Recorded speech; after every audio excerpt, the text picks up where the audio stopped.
성도 여러분 안녕하세요.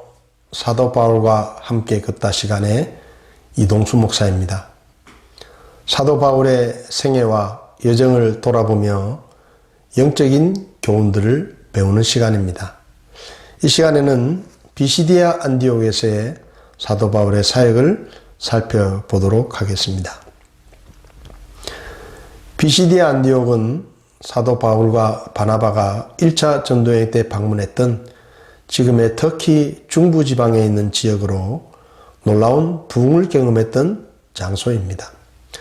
사도행전 13장 14절에서 16절을 보면 그러나 그들은 버가를 떠나 비시디아의 안디옥에 이르러 안식일에 회당에 들어가 앉으니라. 율법과 대언자들의 글을 낭독한 뒤에 회당의 지리자들이 그들에게 사람을 보내어 이르되 사람들아 형제들아 너희가 백성을 위해 권면할 말이 있으면 하라 하니 이에 바울이 일어나 손짓하여 이르되 이스라엘 사람들은 하나님을 두려워하는 사람들아 너희는 들으라. 바울과 바나바는 비시디아의 회당에 참석했고 그 시간에 그들은 사람들에게 말할 기회를 얻어서 하나님의 말씀을 전했습니다. 그리고 그 말씀을 들은 후에 이방인들이 즐거워하며 주의 말씀에 영광을 돌리고 영원한 생명에 이르도록 정해진 자들은 다 믿었다고 말씀하고 있습니다. 주의 말씀이 온 지역에 두루 퍼졌다. 비시디아 안디옥은 이방인 지역이었지만 바울과 바나바가 하나님의 말씀을 전했을 때 수많은 이방인들이 복음을 듣고 구원을 받았습니다. 하나님께서 바울과 바나바의 사역을 미리 예비하시고 준비하셨다는 것을 우리는 볼 수가 있습니다. 비시디아 안디옥에 대해서 좀 더 살펴보면 지금은 터키 중부에 있는 알바츠라는 도시입니다. 이 비시디아 안디옥은 셀루쿠스가 아버지 안디오쿠스를 추모하기 위해 만들었던 16개의 안디옥 중에 하나입니다. 주전 25년 아우구스투스가 갈라디아를 병합하고 퇴역한 군인들의 거주지로 도시를 건설했습니다. 도시의 중심부에는 황제 숭배와 관련된 화려한 건물들로 꾸며진 것이 비시디아 안디옥의 특징이라고 할 수 있습니다. 주전 6년에 아우구스투스에 의해 건설된 비아 세바스테의 주요 교차로에 위치하여 경제적 군사 중심지가 되었습니다. 그리고 2, 3세기에 계속 번성하여 디오클레티안 치아 때는 비시디아 주의 수도가 되었습니다. 4세기 초에 기독교인들이 큰 박해를 받았지만 4세기 말에는 이 지역에 많은 교회들이 세워졌다는 것을 우리는 역사적인 기록을 통해서 알 수가 있습니다. 비시디아 안디옥에서 바울의 행적을 살펴보면 앞서 말씀드린 것처럼 사도행전 13장에 버가에서 타우루스 산맥을 지나서 비시디아 안디옥에 도착한 바울과 바나바는 이곳 회당에서 복음을 전했습니다. 그리고 바울의 설교를 듣고 많은 사람이 예수님을 믿었다고 사도행전 13장은 기록하고 있습니다.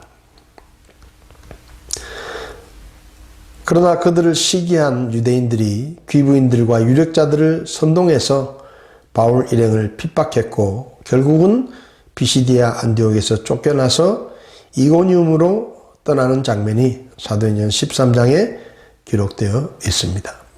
기득권을 누리고 있었던 유대인들이 사도 바울의 전도 때문에 그들의 세력이 약화되자 바울과 바나바를 핍박했고 결국 그들은 이 지역을 떠나 이고니움으로 떠나게 된 것이죠.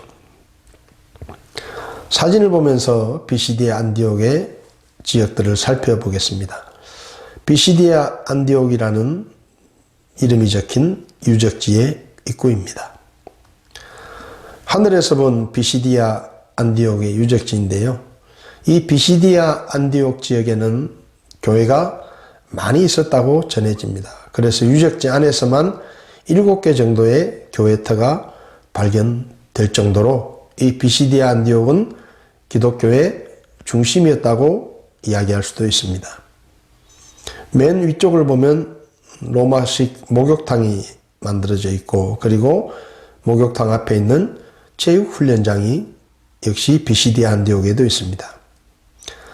3번이 바로 바울 기념교회입니다. 비시디아 안디옥에는 사도 바울을 기념한 기념교회터가 있습니다. 그리고 상가 지역이 있고, 그리고 아치형으로 된 로마식 서문이 있습니다. 그리고 야외 공연장의 흔적들이 있고요. 그리고 동서도로인 데코마누스가 도로 흔적들을 저희들이 볼 수가 있고, 비잔틴 시대의 교회들이 북쪽과 중앙에 위치한 것을 볼 수가 있습니다.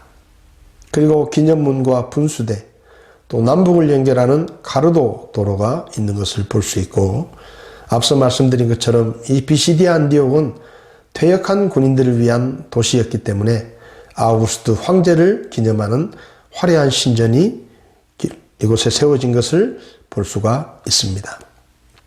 그리고 분수대까지 물을 끌어들인 수도교의 흔적이 지금도 남아 있습니다.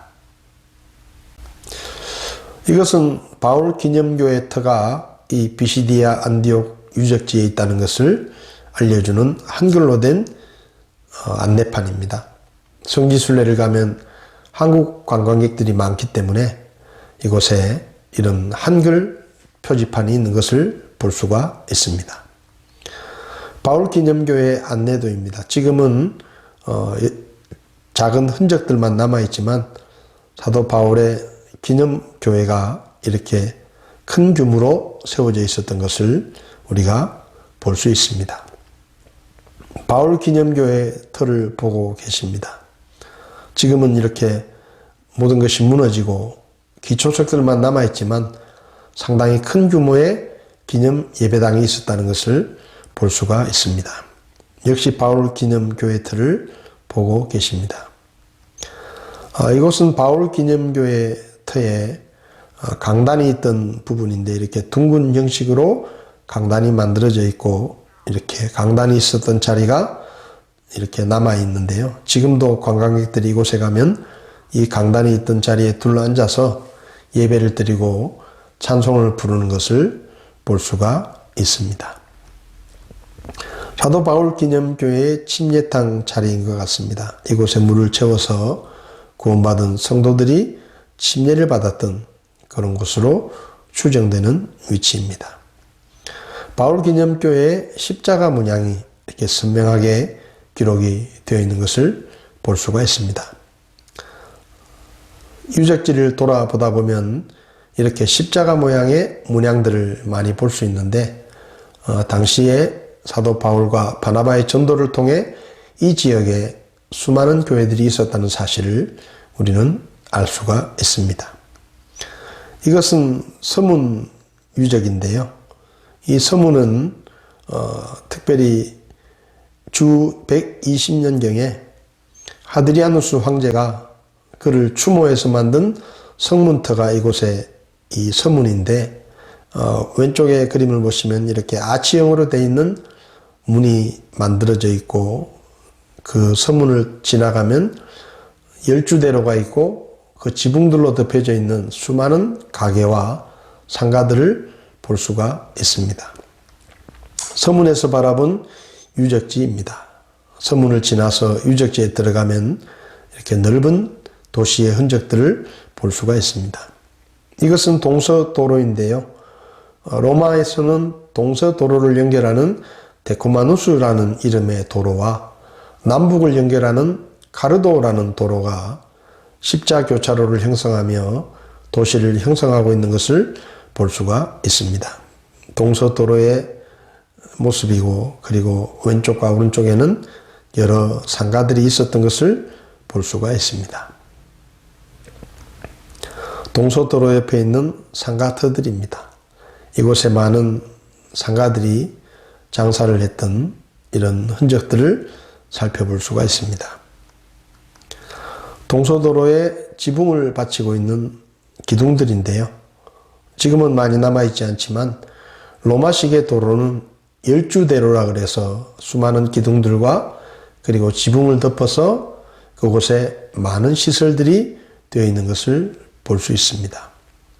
도로 옆에 있는 아고라는 시장이나 광장을 뜻하는 말인데 이렇게 점포들의 흔적들이 이렇게 남아있는 것을 볼 수가 있습니다.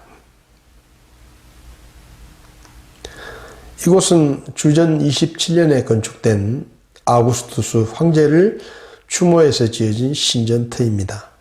아주 화려하게 지어진 이 황제의 신전이 이곳에 있었다는 것을 볼 수 있고, 이곳은 특별히 퇴역 군인들을 위한 도시였기 때문에 황제의 신전이 중심에 있는 것을 볼 수가 있습니다. 지금도 많은 사람들이 이곳을 찾아서 고대의 흔적들을 돌아보는 것을 볼 수 있습니다.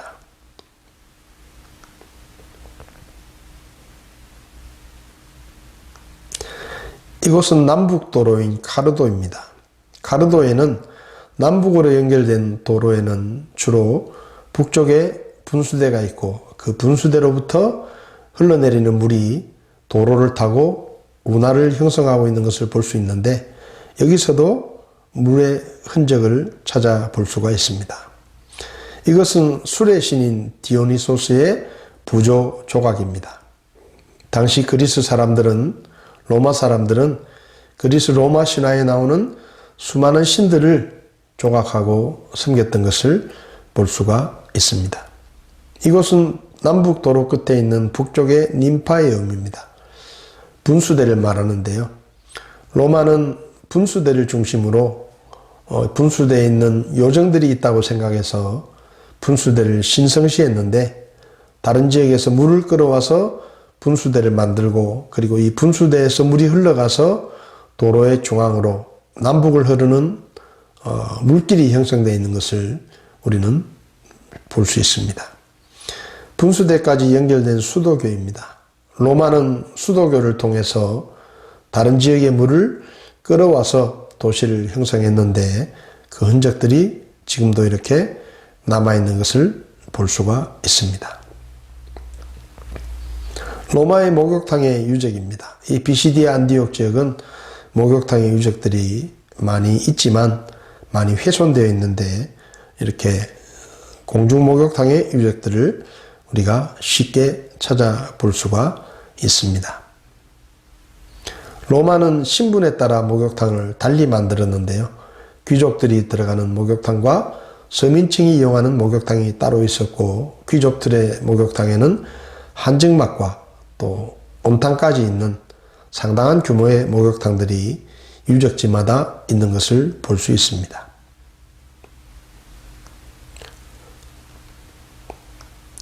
이것은 중앙에 있는 비잔틴 교회 터입니다. 이 비시디아 안디옥에서만 7개의 교회 터가 발견이 되었는데, 이 중앙에 있는 교회 터는 4세기에 건축이 되었고 304년경에 디아콘티누스 황제 때 순교한 3명의 순교자들 네온, 니콘, 헬리오도로스라는 사람들의 이름이 기록되어 있는 그런 도장이 발견되어서 이곳이 교회 터라는 것을 보여주고 있습니다. 수많은 핍박과 순교의 협박을 받으면서도 믿음을 지켰던 우리 믿음의 선배들의 흔적을 살펴볼 수 있는 곳입니다. 지금은 이렇게 터만 남아있지만 많은 교회들이 있었습니다. 북쪽에도 이런 비잔틴 교회의 터가 발견이 된 것을 볼 수가 있습니다. 이것은 기념문터입니다.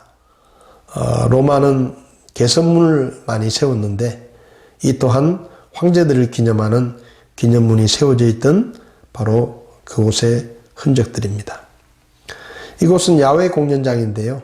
로마는 도시마다 공연을 통해서 사람들의 마음을 얻기 위해서 공연장을 지었는데, 15,000명 정도를 수용할 수 있는 그런 공연장이 지금은 이렇게 많이 훼손되었지만 상당한 규모의 공연장이라는 것을 알 수가 있습니다. 황제들은 이곳에서 공연을 함으로 백성들의 마음을 다잡았던 그런 것들을 우리는 역사의 기록을 통해서 알 수가 있습니다. 야외 공연장의 복원 상상도입니다. 큰 규모의 야외 공연장이 도시의 한가운데서 수많은 사람들에게 위로와 또 즐거움을 주었던 것을 우리는 볼 수가 있습니다. 이곳은 티베리우스 광장입니다. 성경에 나오는 디베레오라는 사람의 황제를 기념하는 그런 광장입니다. 지금은 흔적들만 남아있지만 당시에 여기 새겨진 조각들은 화려하게 채색이 되어 있어서 로마 시대가 얼마나 화려한 건축을 하고 있었는지를 우리에게 보여줍니다. 도로가에 있는 가게 터들입니다. 지붕이 씌워져 있고 이곳에서 생필품과 또 식품들을 파는 많은 가게들이 있었다는 것을 흔적을 통해서 볼 수가 있습니다. 이것은 좀 특이한 것인데요. 서기오 바울의 이름이 새겨진 비잔틴 석상의 기념석이 이곳에서 발견이 되어서 지금 얄바츠 박물관에 보관되어 있는데, 서기오 바울은 바울이 키프로스에서 구령한 로마 총독이었습니다. 기록에 의하면 그의 가문들이 이 서기오 바울은 비시디아 지역 출신이고 그의 가족들이 이곳에서 살았다라는 기록이 있습니다. 서기오 바울 후손들은 주 232년까지 6대째 비시디아 지방을 다스리는 로마의 원로원의 회원이었다고 합니다. 서기오 바울의 이 기념석을 통해 우리는 사도 바울이 키프로스에서 복음을 전했을 때 로마 총독이었던 서기오 바울이 구원을 받았는데, 그 서기오 바울이 바울 일행에게 자기 고향인 비시디아 안디옥에 가서 자기 가족들에게 복음을 전해달라는 부탁을 했었고, 그 부탁 때문에 사도 바울과 바나바가 버가에서 그 3000m 고도의 타우르스 산맥을 넘어서 비시디아 안디옥이라는 지역을 첫 번째로 방문했다는 것을 생각해 볼 수가 있습니다. 그래서 비시디아 안디옥은 사도 바울이 키프로스에서 구원한 서기오 바울이 복음을 전할 부탁을 받고 그의 가족들에게 복음을 전하기 위해서 방문했던 지역이라고 볼 수가 있는 유적이라고 할 수가 있습니다.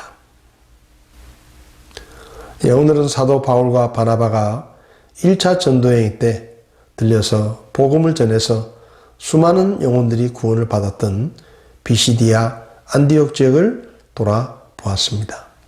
서기오 바울이 구원받고 자기 가족들에게 복음을 전해달라는 부탁을 듣고 바울과 바나바가 이곳에 방문하여 복음을 전했을 때 수많은 영혼들이 구원받았다는 사실을 우리는 알 수 있습니다.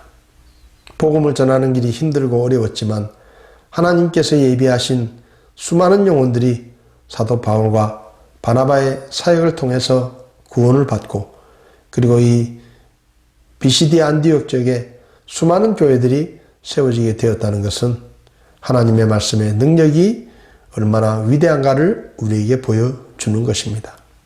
우리가 한 사람에게 복음을 전하면 그것으로 끝이 나는 것이 아니라 그 복음이 그의 가족들과 이웃들과 주변 사람들에게도 전파되어서 수많은 영혼의 열매를 거둘 수 있다는 사실을 우리는 기억하고, 복음은 모든 믿는 자에게 구원을 주시는 하나님의 능력이라는 귀한 말씀을 믿고 이 능력의 복음을 전파하는 일에 최선을 다해야 할 것입니다. 한 주간 동안 지내며 누군가에게 복음을 전하는 그런 전도자의 삶을 살 수 있기를 바랍니다. 오늘은 비시디아 안디옥 지역을 돌아보았습니다. 다음 시간에는 비시디아 안디옥을 떠나서 이고니움에 도착을 했는데 이고니움 지역을 돌아보도록 하겠습니다. 한 주간 동안 주님의 은혜 가운데 평안한 삶을 지내시기를 바랍니다. 오늘도 시청해 주셔서 감사합니다.